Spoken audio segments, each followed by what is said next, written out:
हमारे देश के करोड़ों लोग आज भी मैजिक के पीछे दौड़ रहे हैं, लॉजिक के पीछे नहीं। इसलिए हमारे देश में बाबा ज्यादा है और वैज्ञानिक कम। हमें मैजिक चाहिए या लॉजिक चाहिए? मैजिक ढूंढोगे तो ढोंगी बाबा मिलेंगे, ढोंगी मौलाना मिलेंगे। लॉजिक ढूंढोगे तो एपीजे कलाम जैसे साइंटिस्ट मिलेंगे, प्रोफेसर सीवी रामन जैसे गणितज्ञ मिलेंगे, साइंटिस्ट मिलेंगे। तो फिर हम मैजिक को ढूंढते हैं और फिर हमें बाबा, ढोंगी, मौलाना मिलेंगे। हमें वैज्ञानिक कैसे मिलेंगे? हम लॉजिक को तो ढूंढ ही नहीं रहे दोस्तों। ये जो मैजिक और लॉजिक के बीच का गैप है ना, हमारा देश बहुत भुगत रहा है। The youth is required for change. Swami Vivekananda ने बोला था, 100 यूथ भी दे दो ना, 1000 यूथ भी दे दो, पूरा मुल्क को, पूरे देश को मैं नवीनकरण कर दूंगा। यहां क्या हो रहा है, आज आपको एक बात बोलूंगा। बहुत सारे काम ऐसे हैं जो अखिलेश यादव ने किए, लेकिन उनका फीता काट रहे हैं भाजपा के लोग। आप आइए दोस्तों, आप दिल्ली से होते हुए देहरादून, मसूरी आइए, जहां पहले 7 घंटे लगते थे ना, आज आप 4 घंटे में आ पा रहे हैं। वो सड़कें किसने बनाई? अखिलेश यादव की सरकार ने। लेकिन उसका फीता किसने काटा? भाजपा वालों ने। हमेशा दूसरों का क्रेडिट लेने के लिए तैयार भाजपा, हमेशा हमेशा तैयार। माननीय गडकरी जी बेहतरीन काम कर रहे हैं, लेकिन हमारा लहू मत ले लीजिए।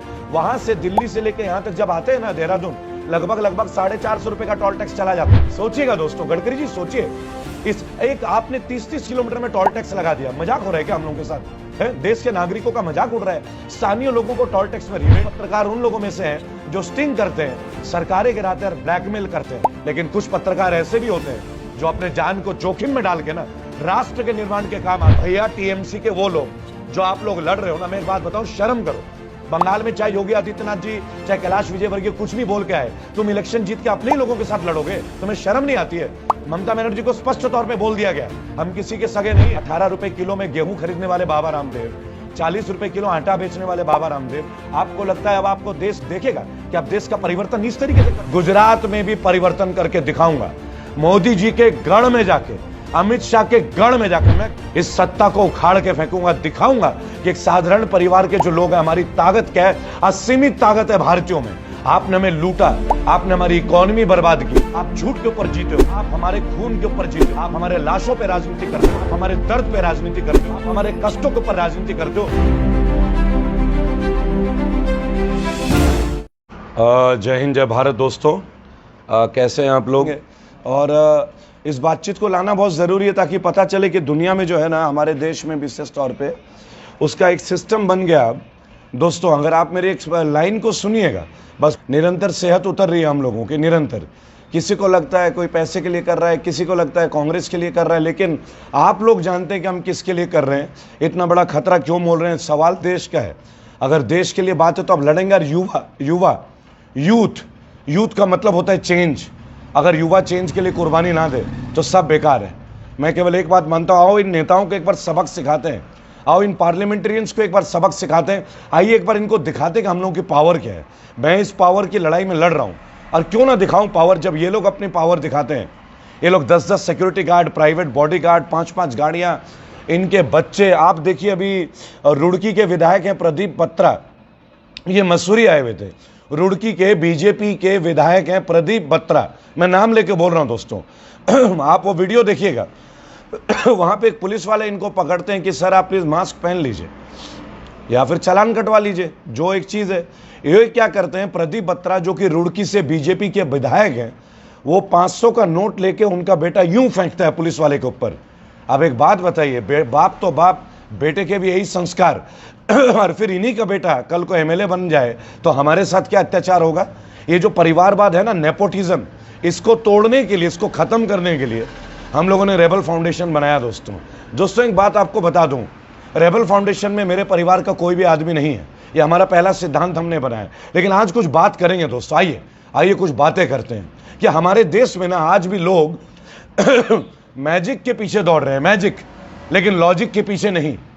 आप जानिएगा मैं क्या बोलना चाह रहा हूं। हमारे देश के करोड़ों लोग आज भी मैजिक के पीछे दौड़ रहे हैं, लॉजिक के पीछे नहीं। इसलिए हमारे देश में बाबा ज्यादा है और वैज्ञानिक कम।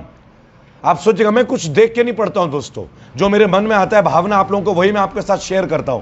आखिर हमारा देश मैजिक के पीछे क्यों दौड़ता है?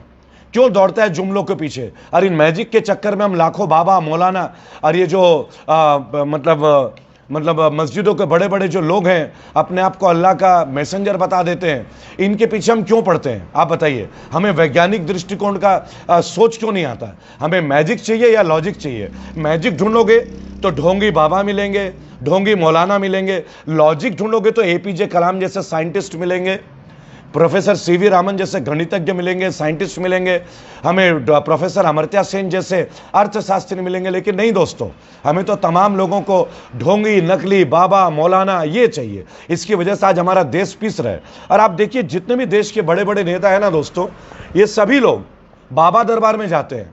जब आशाराम बापू थे, ये सारे लोग जाते थे। जब राम रहीम का स्कैंडल नहीं हुआ था, सब उनके आश्रम में चले जाते थे। हरियाणा में वोट मतलब राम रहीम, उधर आशाराम बापू गुजरात में। आप एक नहीं, गुरु रामपाल, कोई ना कोई। देखिए, मैं किसी के खिलाफ नहीं बोल रहा हूं, मैं केवल एक बात बोल रहा हूं कि देश को युवा की जरूरत नहीं है क्या? अरे यूथ का मतलब चेंज। यूथ को कब मौका मिलेगा? हमारे जैसे, आप जैसे लोग क्या दुनिया भर, जिंदगी भर इनके फॉलोअर बन के रह जाएंगे दोस्तों? तो फिर हम मैजिक को ढूंढते हैं और फिर हमें बाबा, ढोंगी, मौलाना मिलेंगे, हमें वैज्ञानिक कैसे मिलेंगे? हम लॉजिक को तो ढूंढ ही नहीं रहे दोस्तों। ये जो मैजिक और लॉजिक के बीच का गैप है ना, हमारा देश बहुत भुगत रहा है दोस्तों।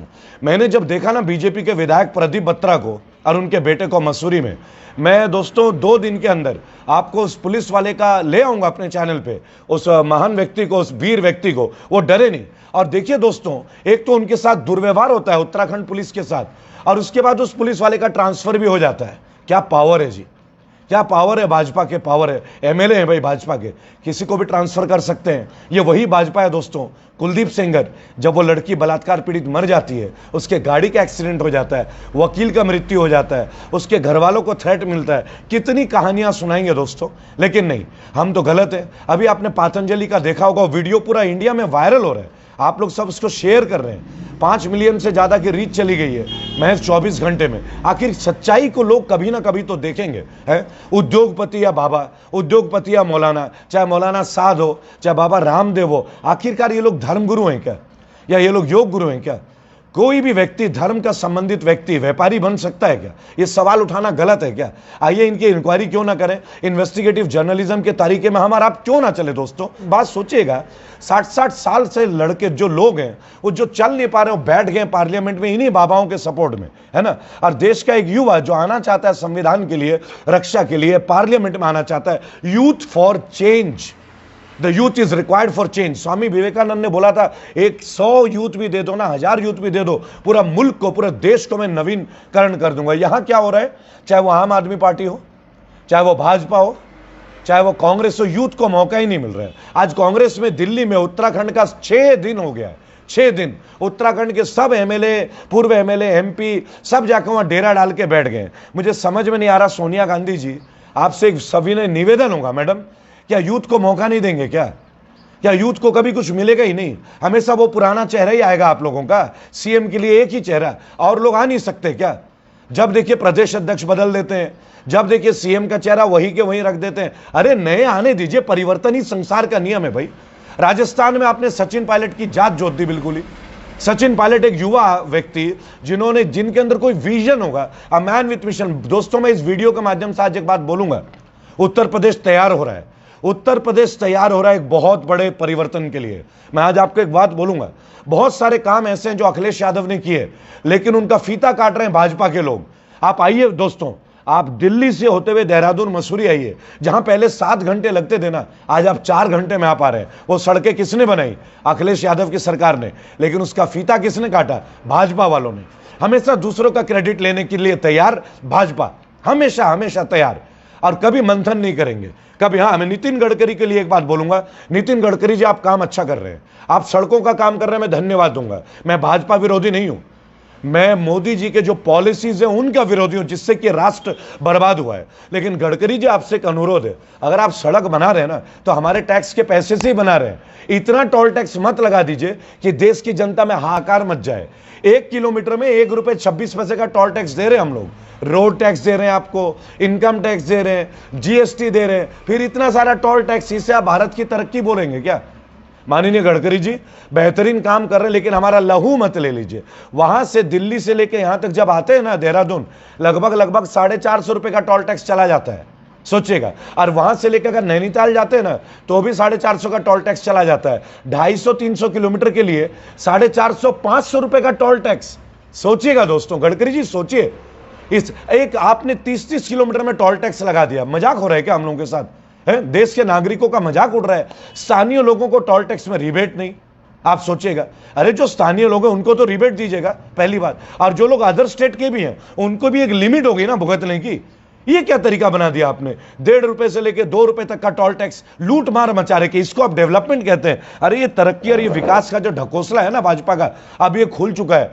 किसी व्यक्ति ने आपके बाबा रामदेव की जो संस्था है पतंजलि योगपीठ, जिसका मैंने खुलासा किया है, लोगों के घर को कब्जा करके बैठ गए हैं जी, है। अभी मैं आपको रजिस्ट्री का पेज भी आप लोगों के सामने ला के दूंगा। आज शाम को मैं एक वीडियो वायरल करूंगा दोस्तों, जिसमें मकान मालिकों को पुलिस के अधिकारी और प्रशासनिक अधिकारी धमका रहे हैं और कह रहे हैं तुम्हें जो करना है कर लो। ये पतंजलि योगपीठ की उस मुद्दे की बात है जिस मुद्दे के लिए मैं देवभूमि उत्तराखंड में उठा रहा हूं।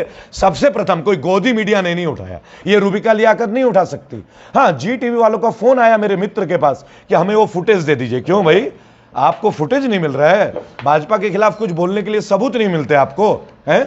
इतने बड़े मुरीद हैं। हमें मालूम है सुभाष चंद्रा जी क्या करते हैं, हमें मालूम है सुधीर चौधरी जी का पूरा प्रकरण क्या था, है ना।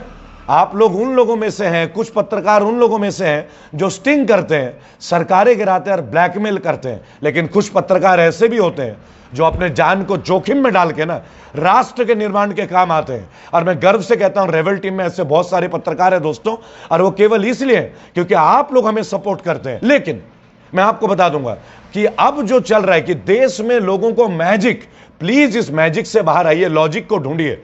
ये जो झूठ का मैजिक है ना, सबने बोला ये चोर है, 1,75,000 करोड़ का घोटाला, हम शासन में आएंगे सबको जेल में डाल देंगे। माननीय मोदी जी जरा बताइएगा कितने लोगों को जेल में डाला है आपने?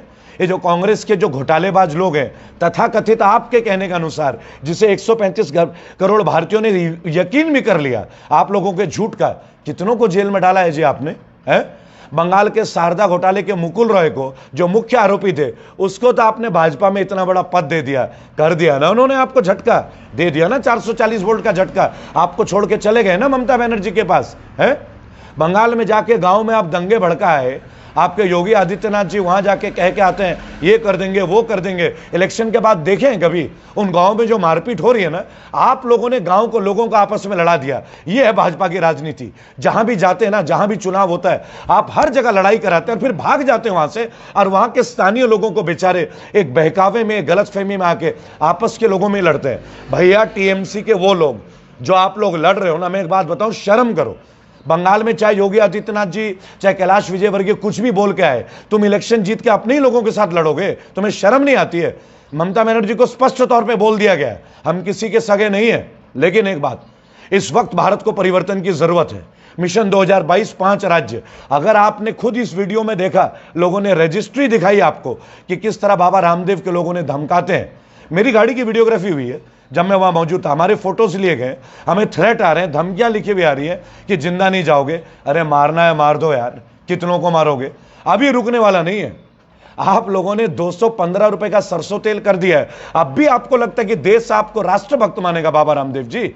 18 रुपए किलो में गेहूं खरीदने वाले बाबा रामदेव, 40 रुपए किलो आटा बेचने वाले बाबा रामदेव, आपको लगता है अब आपको देश देखेगा कि आप देश का परिवर्तन इस तरीके से कर रहे हैं? अरे तब अच्छा लगता जब 18 रुपए का किलो गेहूं खरीद के आप 22 रुपए किलो आटा देते ना लोगों को, लोगों का दिल चौड़ा हो जाता।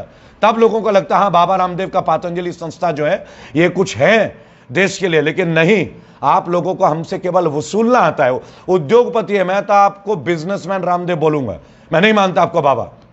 कोई भी साधु, कोई भी साध्वी कभी भी राजनीतिक दृष्टिकोण और व्यापारिक दृष्टिकोण का हिंदू सभ्यता के अंतर्गत नहीं हो सकता, पहली बात। और मैं जानना चाहूंगा आपके गुरुजी के बारे में, आपके गुरुजी के साथ क्या हुआ। मैं जानना चाहता हूं राजीव दीक्षित के बारे में कि राजीव दीक्षित की मृत्यु कैसे हुई है।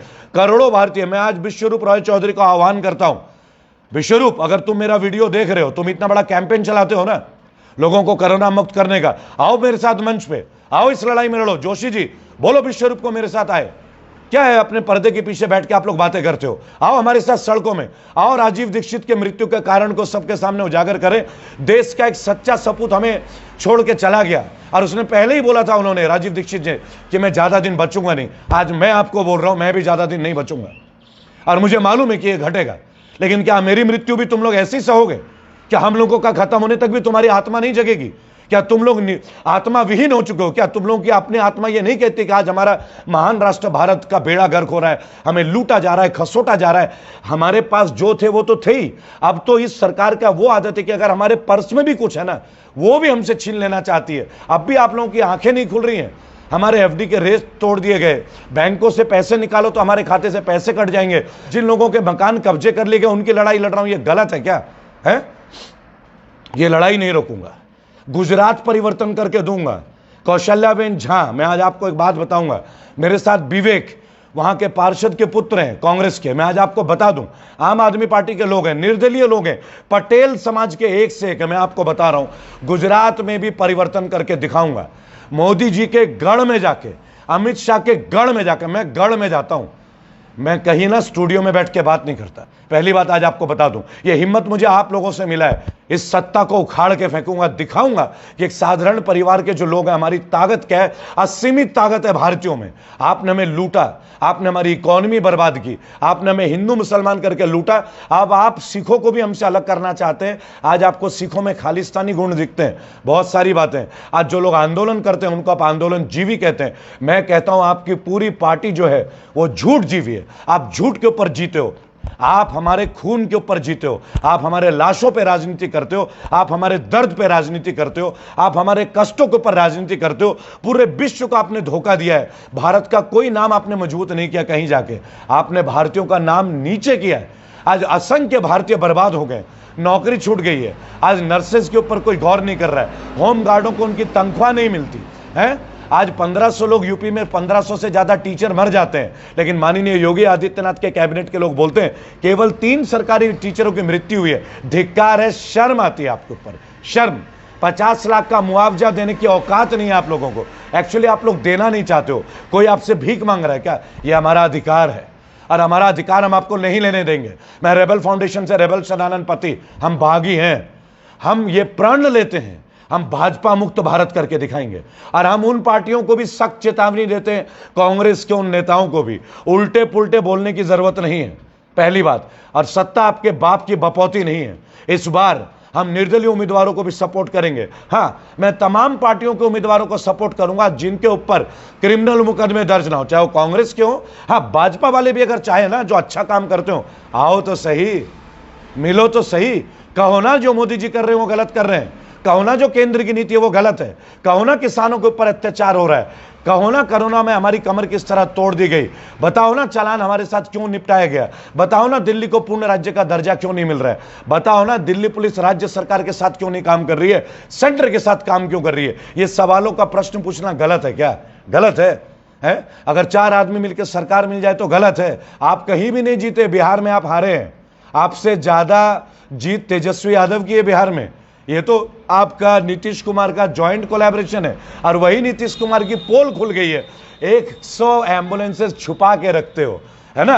और जो लोग आपकी कमियों का उजागर कर देते हैं, पप्पू यादव जैसे लोगों को जेल में डाल देते हो। अरे धिक्कार है, तुम्हें तो लड़ना भी नहीं आता, छल कपट से लड़ते हो तुम लोग। है हिम्मत तो खुलने में लड़ो, है हिम्मत तो मुद्दों में लड़ो। आओ बुलाओ, आओ अर्नब गोस्वामी को बोलो, आओ रूबिका लियाकत को बोलो, अंजना ओम कश्यप को बोलो। है हिम्मत हमारे साथ डिबेट करने का। 1 साल पहले ये बड़े चैनल वालों ने पता है मेरे से क्या बोला था? दोस्तों, मैं आपके साथ शेयर कर रहा हूं। कहा था तुम जैसे गली के कुत्ते, यूट्यूब वाले ना गली में कुत्ते की तरह भौंकते हैं। हमने इतनी मेहनत की ना कि आज एबीपी न्यूज, आज तक, आज जी टीवी को भी यूट्यूब में आना पड़ा है। ये हमारी औकात है, ये हमारी जीत है, ये हमारे मेहनत का नतीजा है। हमने टीवी दिखाना बंद कर दिया लोगों को। और हाँ, जो लोग हमारी औकात की बात करते हैं, अभी तो 3 राज्य बदले, अभी तो 5 राज्य बदल के दिखाएंगे। औकात के बारे में जिक्र मत करना कभी, हमारे आत्मविश्वास के बारे में जिक्र मत करना। हम साधारण है, सड़क के लोग जरूर हैं, लेकिन इतने मेहनती और इतने ठोस है ना, तुम्हारे हर घमंड का जवाब, ईंट का जवाब पत्थर से देंगे। तुम्हें सत्ता से उखाड़ के दिखाएंगे, सत्ता परिवर्तन करके दिखाएंगे। नए नवयुवकों को, यूथ फॉर चेंज, यूथ को पार्लियामेंट में लाके दिखाऊंगा। उत्तराखंड में भी, उत्तर प्रदेश में भी। इस बार उत्तराखंड, इस बार उत्तर प्रदेश, इस बार आपके गुजरात, जम्मू कश्मीर में बहुत बड़े परिवर्तन के लिए तैयार रहिए दोस्तों। और हर वो व्यक्ति जो चुनाव लड़ना चाहता है, रेबल फाउंडेशन का आपके लिए केवल एक बात, आइए मिलिए, आइए मिलिए। आपके खिलाफ अगर कोई करोड़ों भी खर्च कर रहा हो ना, मैं आपको इलेक्शन जिता के दिखाऊंगा। पहले भी करता आया हूं, अब भी करके दिखाऊंगा। दम है मेरे फाउंडेशन में, दम है हमारे साथियों में, दम है करोड़ों भारतीयों में। आइए इन सत्ता के भूखे प्यासे जो लोग हैं इन्हें उखाड़ फेंकते हैं। आइए पार्लियामेंट को क्राइम मुक्त करते हैं। आइए हम आपके साथ हैं, रेबल फाउंडेशन आपके साथ है। मैंने अपना घर त्याग दिया, क्या लगता है आपको? 126 किलो से 90 किलो के नीचे आ गया हूं। क्या कुर्बानी देना रह गया? अरे शरीर का एक एक हिस्सा दे दूंगा, खून का एक एक कतरा दे दूंगा। इन सत्ता के लोभी पापियों को हम पार्लियामेंट से खदेड़ के दिखाएंगे। उत्तर प्रदेश, उत्तराखंड, आपके गुजरात और आपका जम्मू कश्मीर, हर तमाम